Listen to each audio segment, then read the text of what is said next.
நண்பர்களே, நீங்கள் ஒரு பெரிய படிப்பு படித்தாக்கா அவன் பெரிய பயங்கரமான ஆளுன்னு நினைக்க வேண்டாம்.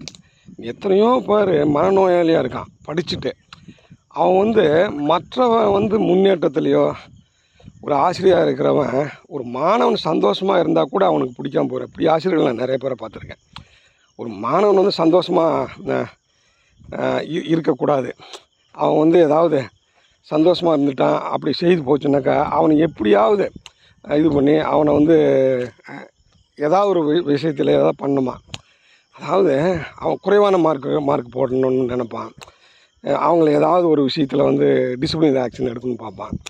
இப்படி தனக்கு 1000 பிரச்சனை இருக்கும். அதை போய் மாணவர்கள்ட்ட காட்டுறது, தன் சபார்டினேட்டை காட்டுறது. இப்படி நீங்கள் நிறையா அவங்க கூட வேலை பார்க்குறாங்களே இந்த மாதிரி மன ரீதியான பாதிப்பு, அவனுக்கு ஏதாவது ஒரு பாதிப்பு இருக்கும். அதை கொண்டு போய் இங்கே பண்ணணும்னு பார்ப்பான். இது எப்படின்னு தெரியல அது. ஆனால் சில பேர் இருக்கான், அதுலேயும் ஒரு வித்தியாசத்தை பார்த்துருக்கேன். இது நம்ம என்னென்னாக்கா நம்ம இந்த சீட்டில் உட்காந்து அதெல்லாம் பேச வேண்டியிருக்கு. அந்த பெண்கள்கிட்ட ரொம்ப சாஃப்டாக இருப்பான், ஆனால் ஆண்கள்கிட்ட ட்ரபிள் பண்ணிக்கிட்டே தான் இருப்பான்.